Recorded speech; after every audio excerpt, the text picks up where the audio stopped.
Big Bang cosmogenic explosion 14 billion years ago. That's a grand total of 670,568,000 miles per hour in several different directions we're all supposedly speeding along at simultaneously. No one has ever seen, felt, heard, measured, or proven such motion, yet the vast majority of people unquestioningly accept that the clearly motionless Earth beneath their feet is actually moving over 600 million miles per hour. NASA and modern astronomy say Polaris, the North Pole star, is somewhere between 323 and 434 light years, or about 2 quadrillion miles away from us. Firstly, note that is between 1.9 quadrillion to 2.6 quadrillion miles, making a difference of over 600 trillion miles. If modern astronomy cannot even agree on the distance to stars within hundreds of trillions of miles, perhaps their science is flawed and their theory needs re-examining. However, even granting them their obscurely distant stars, heliocentric astronomers cannot adequately explain how Polaris manages to always remain perfectly aligned straight above the North Pole. If the globe Earth was really spinning west to east 1,000 miles per hour, orbiting the sun counterclockwise at 67,000 miles per hour, spiraling around the outer arms of the Milky Way at 500,000 miles per hour, while shooting through the universe at 670 million miles per hour, how is it even conceptually possible that Polaris, 2 quadrillion miles away, day after day, year after year, always maintains its alignment straight above the North Pole? That would mean from 2 quadrillion miles away, Polaris would have to be perfectly mirroring Earth's several simultaneous wobbling, spinning, spiraling, and shooting motions. Polaris would have to be shooting the same direction through the universe at exactly 670 million miles per hour. It would have to be following the same 500,000 mile per hour, 225 million year spiral around the Milky Way, and mirroring the same 67,000 mile per hour, 365-day orbit around our sun. Or, the Earth is stationary, as common sense and everyday experience testifies. William Carpenter wrote, "It is supposed in the regular course of the Newtonian theory that the Earth is in June about 190 million miles away from its position in December. Now since we can in middle north latitudes see the North Star on looking out of a window that faces it, and out of the very same corner of the very same pane of glass in the very same window all the year round, it is proof enough for any man in his senses that we have made no motion at all." Not only this, but viewed from a ball Earth, Polaris, situated almost straight over the North Pole, should not be visible anywhere in the southern hemisphere. For Polaris to be seen from the southern hemisphere of a globular Earth, the observer would have to be somehow looking through the globe, and miles of land and sea would have to be transparent. Polaris can be seen, however, up to approximately 23.5 degrees south latitude. Dr. Robotham wrote, "If the Earth is a sphere and the pole star hangs over the northern axis, it would be impossible to see it for a single degree beyond the equator, or 90 degrees from the pole. The line of sight would become a tangent to the sphere, and consequently several thousand miles of and divergent from the direction of the pole star. Many cases, however, are on record of the North Polar Star being visible far beyond the equator, as far even as the Tropic of Capricorn." William Carpenter wrote, "The astronomer's theory of a globular Earth necessitates the conclusion that if we travel south of the equator, to see the North Star is an impossibility. Yet it is well known that this star has been seen by navigators when they have been more than 20 degrees south of the equator. This fact, like hundreds of other facts, puts the theory to shame and gives us a proof that the Earth is not a globe." To account for this glaring problem in their model, desperate heliocentrists since the late 19th century have claimed the ball Earth actually tilts a convenient 23.5 degrees back on its vertical axis. Even this brilliant revision to their theory cannot account for the visibility of many other constellations, though. For instance, Ursa Major, very close to Polaris, can be seen from 90 degrees north latitude, the North Pole, all the way down to 30 degrees south latitude. The constellation Vulpecula can be seen from 90 degrees north latitude all the way to 55 degrees south latitude. Taurus, Pisces, and Leo can be seen from 90 degrees north all the way to 65 degrees south.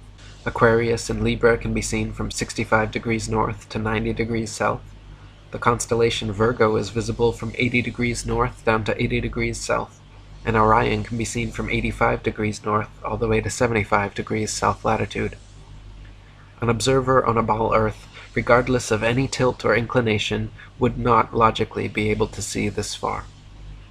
Dr. Samuel Rowbotham wrote, "Another thing is certain, that from within the equator the North Pole star and the constellations Ursa Major, Ursa Minor, and many others can be seen from every meridian simultaneously, whereas in the south, from the equator, neither the so-called South Pole star nor the remarkable constellation of the Southern Cross can be seen simultaneously from every meridian, showing that all the constellations of the south, supposed pole star included, sweep over a great southern arc and across the meridian from their rise in the evening to their setting in the morning.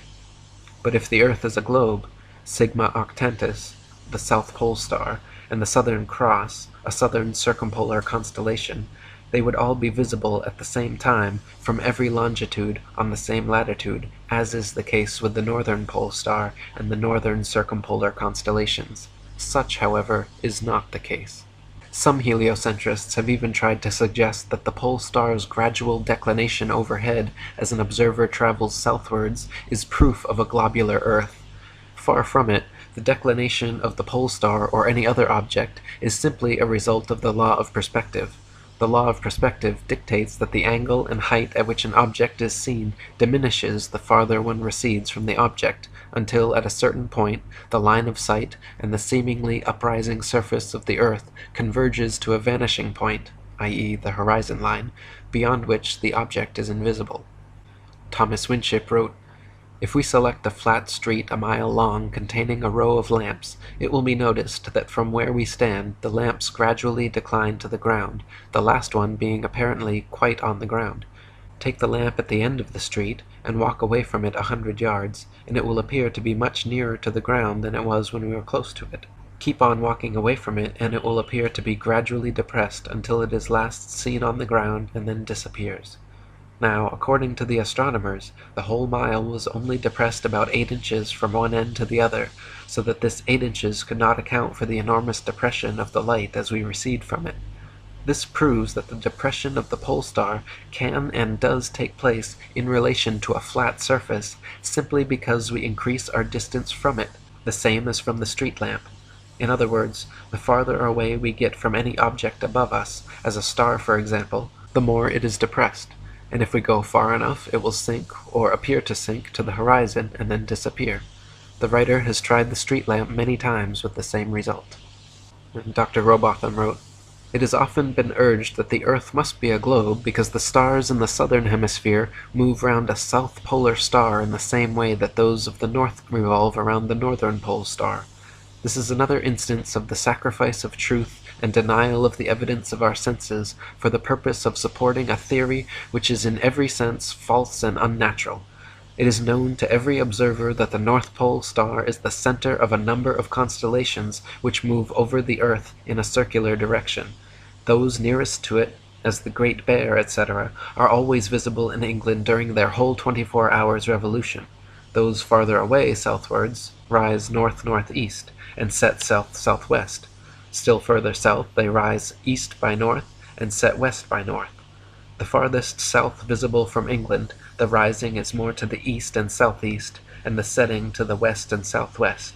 But all the stars visible from London rise and set in a way which is not compatible with the doctrine of rotundity.